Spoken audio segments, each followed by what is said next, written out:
My husband passed away almost 2 months ago, and it's been the most awful time for me. He was involved in an accident. He didn't die on the spot. I thought there was hope, but as time went on and he wasn't getting better, we prepared for the inevitable. It was the hardest thing to do. Seeing him like that broke me into pieces. We had a child together, my sweet son. What were we going to do without him? His dad was in such a bad state that we agreed that when he got a little better after the accident, we would let our son come to see him. But he never did. My husband didn't want the last memories that his son had of him to be sad. Once I understood perfectly, so I went with his decision. How do I explain to a 3-year-old that he would never see his dad again? He shouldn't have to deal with that. My husband's death is still very fresh for me, and I don't know if I will ever be able to get over it. My family and in-laws have been quite supportive, except for the one person, my brother-in-law's wife. We just never clicked. She married my husband's brother a few years before I did. It felt like she didn't want me in the family. She treated me like I was a stranger who was intruding. Suppose anyone was going to treat me that way, in that case, it should be the original members of the family like my husband's sisters, not someone who also got married into the family. She had a close relationship with my husband, though. I didn't suspect anything because I thought that she had known him since she was dating my brother-in-law. So it was normal. I was so wrong. Before my husband passed on, he told me that he had done something awful and wondered how he was going to bring it up. He said he had an affair with my sister-in-law, and now she was pregnant for him. They would let his brother believe that it was his child. Still, with everything that had happened to him and seeing how the whole family catered for him, he felt too guilty to let things remain in the dark. It was at that time that everything made sense. I now understood why my sister-in-law didn't like me. She was having an affair with my husband. When he told me this, I was beyond shocked. I don't know how to react because he said something worth leaving him for, but he was also on his sick bed. I found myself wondering if it would be heartless of me to just disappear with my son and never come back. I didn't get to make that decision because he died shortly after. Even though he betrayed me, his death still hurts like hell, and I wonder how I would cope without him. My husband left me with a heavy burden.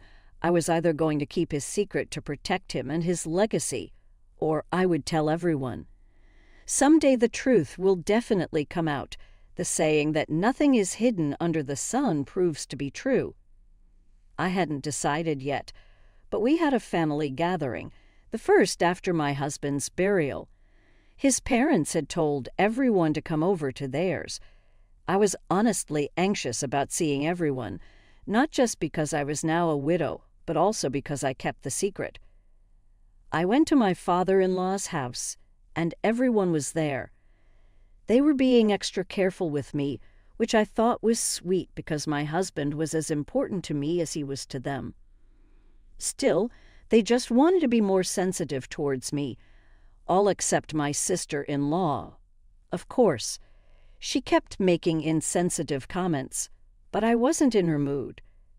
So, I ignored her most of the time until she made a silly joke about how I was now alone and a widow with my only child. I replied, saying, "At least I'm married to the father of my child. Unlike you." I was loud enough for everyone around to hear me. My brother-in-law asked me to explain what I meant by that, and then I told him everything my husband said to me, including how they had planned to make it seem like the child belonged to him. All hell broke loose. It was worse for my sister-in-law because the entire family was present. My brother-in-law asked her if what I was saying was true, but she couldn't reply. She stood there like a ghost. She didn't know that my husband had told me their little secret. There was so much chaos resulting from the news, and my brother-in-law wanted her out of his sight. He couldn't stand to be with her, and the whole family agreed with him, she was asked to leave. I felt a little weird that I was the one to break the news, but I honestly also think it was the best decision. It was better for everything to come out in the open now. Keeping it a secret would have eaten away at me, and I was already grieving and did not need the extra burden. Some weeks have passed since I told everyone that my late husband had an affair with his brother's wife, and she was pregnant by him. My brother-in-law filed for divorce, and he wants full custody of their 2 kids. His wife had tried to plead with him, saying it was a mistake and she didn't know what came over her. But her excuse didn't fly.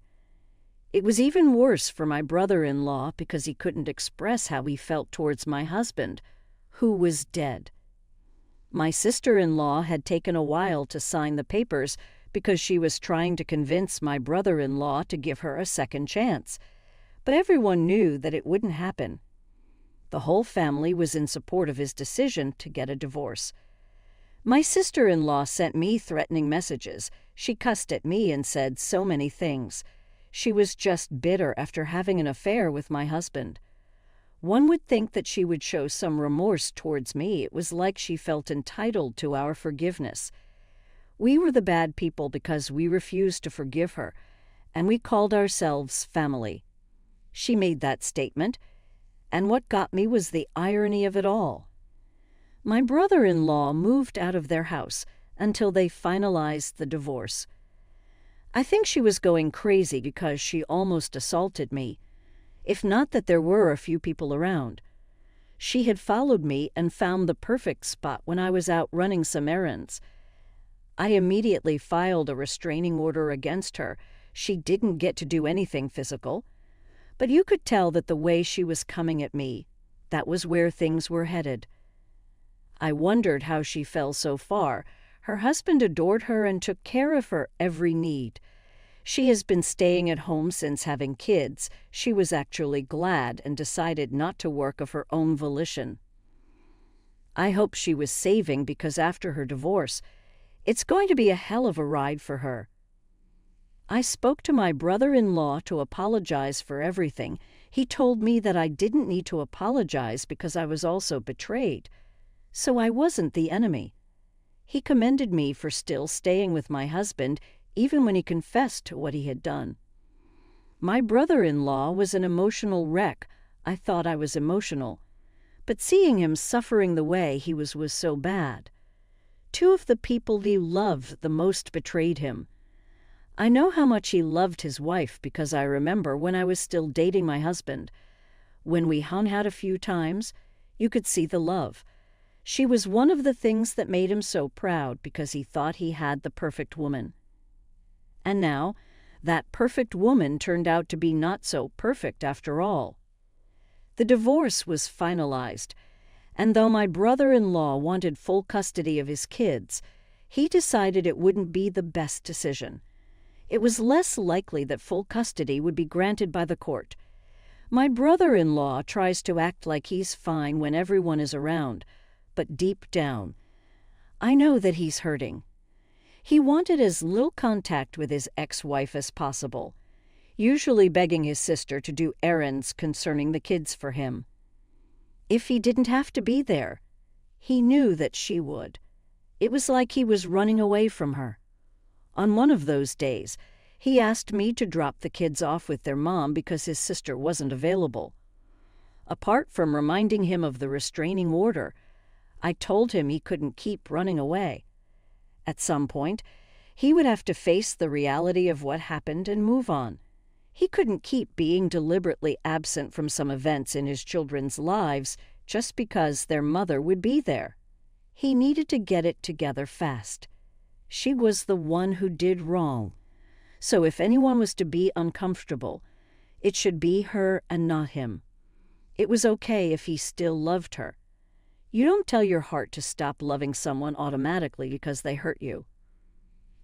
My husband died and cheated on me, and I still love him, even though it's very painful. Most people in the family walk on eggshells around my brother-in-law and me with everything that's happened. They don't know how to act. some feeling guilty if they have to celebrate something or going quiet whenever we're around. When they do that, it makes me feel strange and reminds me of what I had lost. I wish they would stop doing that and just treat me normally.